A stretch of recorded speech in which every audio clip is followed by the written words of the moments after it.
साथियों नमस्कार। साथियों, आज हम बात करेंगे विलंब से बोए जाने वाले गेहूं के कुछ महत्वपूर्ण बिंदुओं पे कि हमें विलंब से हमारी मजबूरी है क्योंकि हम लघु सीमांत किसान हैं, छोटी छोटी ज़मीनें हैं, उन्हीं में हमें खेती करनी है और ज़्यादा फसलें लेनी है। तो हम क्या करते हैं, गन्ना बोते हैं, उसको काट के गेहूं बोते हैं, या आलू हमने बोया, सब्जी में खोद लिया, उसके बाद बोते हैं, या सरसों काट के हम बोते हैं, कुछ लोग कपास करके बोते हैं। तो इस तरह धान हमारा लेट हो गया तो हम विलंब से, मजबूरी हो जाती है विलंब से हमें गेहूं की खेती करना। तो विलंब से अगर आप गेहूं की, क्योंकि समय से बुआई का तो समय निकल गया, नवंबर तक हम समय से बुआई गेहूं की कहते हैं, तो वो तो समय निकल गया।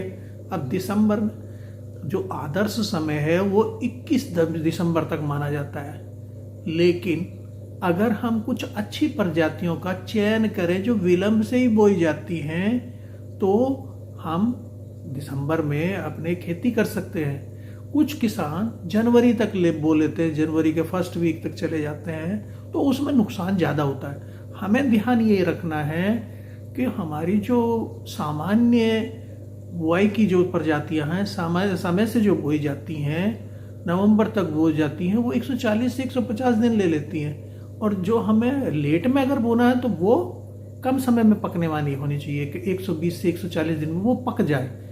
तो हमें देखना ये है कि जब हमारी परिपक्वता अवस्था आती है, जब परिपक्व होता है हमारा गेहूं, जब पक जाता है, और उसमें एक अवस्था आती है जब दाने भर रहे होते हैं बाली के अंदर, और उस समय अगर तेज हवा, गर्म हवा चल जाए, लू चलना जिसको कहते हैं, वो चल जाए, तो दाना पिचक जाता है, वो छोटा सा पतला सा रह जाता है। और जब हम थ्रेसिंग कर जाते हैं तो थ्रेसिंग में उसके साथ ही उड़ जाता है, तो उस समय हमें बहुत नुकसान हो जाता है। तो हमें ये देखना है कि हमारी जितनी जल्दी वो वैरायटी पकती हो, अच्छा उत्पादन देती हो, हमें जितनी जल्दी हो सकता है उसकी बुआई कर। बस 25 दिसंबर के बाद फिर बहुत नुकसान होता है।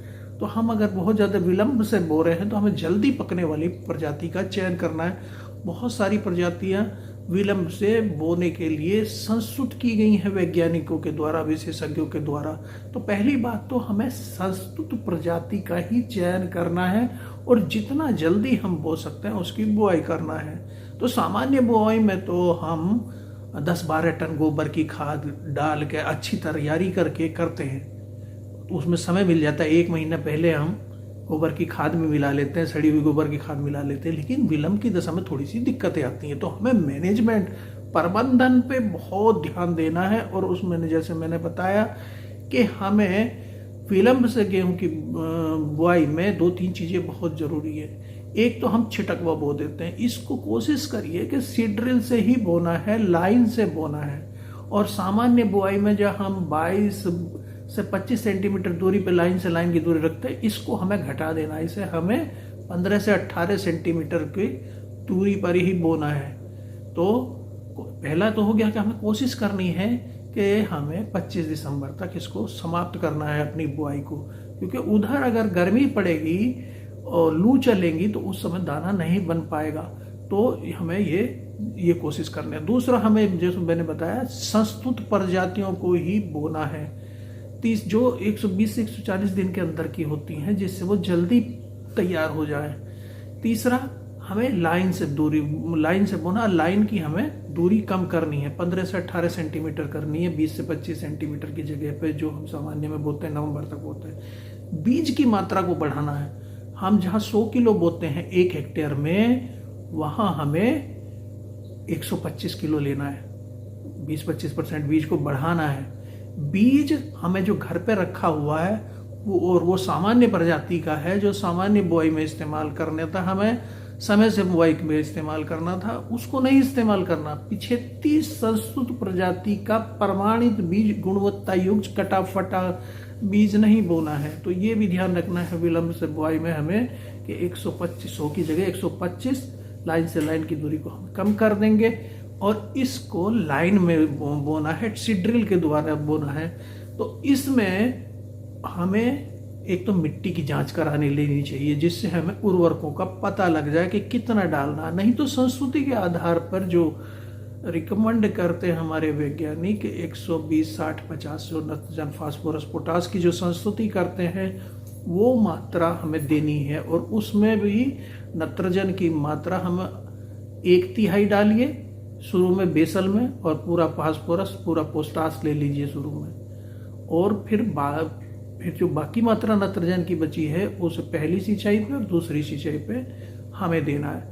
एक ये ध्यान रखें कि विलंब की बुआई कभी भी असिंचित क्षेत्र में मत करिएगा। सिंचित नमी का साधन होना चाहिए, हमें नमी होनी चाहिए खेत में। जल्दी हमें क्योंकि बुआई करनी, अंकुरण जल्दी चाहिए, तो पानी में भिगो के हम बीज को कर सकते हैं। उसको बीज को उपचारित करके ही बोना है, हमें बीज शोधन करके ही बोना। पहले हमारे जो इंसेक्टिसाइड, पेस्टिसाइड है उनसे, जो हमारे जैसे कार्बेंडाजिम है, थीरम है, बाविस्टीन है, इनसे 2-2.5 ग्राम मात्रा पड़ती है। उसको बीज को शोधित करके बोइए, और उसको कुछ समय बाद फिर आप जैव उर्वरक एजोटोबैक्टर है, जो स्पाइरिलम है, इनसे उपचारित करके ही बीज को बोए। तो प्रबंधन लेट बुआई में बहुत महत्वपूर्ण है, उससे आप करके बोएंगे। इसके अलावा खरपतवार नाशी, क्योंकि आधा जो उर्वरक हम इस्तेमाल का, आधा उर्वरक ये खरपतवार खा जाते हैं, तो खरपतवार नाशी का इस्तेमाल बहुत जरूरी है। वीडीसाइड का हमें इस्तेमाल करना है। बहुत सारे हमारे वीडीसाइड उपलब्ध हैं बाजार में, उनको लेके हमें इस्तेमाल करना है। तो इसमें इसके अलावा अगर खेत में जिंक की कमी है, नहीं तो पत्तियां पीली पड़ जाती हैं, जिंक सल्फेट का इस्तेमाल करना है। सल्फर की कमी, वो मिट्टी की जांच के आधार पे आपको पता लग जाएगा खेत में सल्फर की कमी, तो सल्फर का भी इस्तेमाल करना।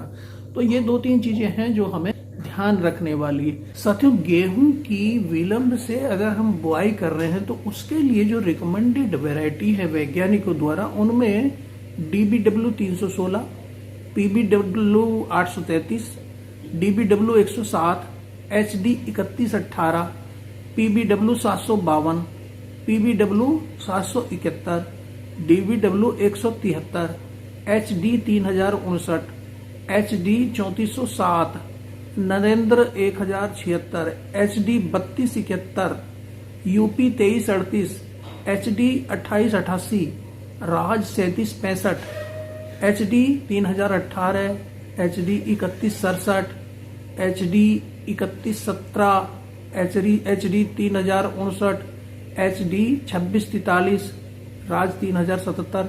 ये ऐसी प्रजातियां जो विलंब के लिए ही संस्तुत की गई हैं, जल्दी पक जाती हैं। खरपतवार नाशी में आप पायरोक्सा सल्फोन 85 60 ग्राम प्रति एकड़, या सल्फोसल्फुरान, या मेट सल्फुरान, या क्लोडिनोफाफ, फिनोक्सीप्रॉप इथाइल, आइसोप्रोट्रॉन, पेंडिमिथिलीन, ये बहुत सारे वीडीसाइड है। किसी का भी आप जहाँ भी आपको उपलब्ध है उसका इस्तेमाल करके हम खरपतवार नाशकों को जरूर हमें रोकने की प्रयास करना है, नहीं तो ये सारा उर्वरक हमारा फसल को जो चाहिए वो खा जाते हैं। तो दीमक के लिए हम क्लोरोपाइरिफास जो हमारी दवा है ना, उसका भी इस्तेमाल कर सकते हैं। बीज शोधन करके हम उसकी बुआई कर सकते हैं। तो अगर इन बिंदुओं को ध्यान रखेंगे तो 40-50 कुंटल तक उत्पादन हम प्राप्त कर सकते हैं 1 हेक्टेयर में अपने गेहूं से, अपनी विलंब से बोए जाने वाले गेहूं से। तो थैंक यू साथियों, फिर मिलते हैं एक ऐसी वीडियो में। नमस्कार।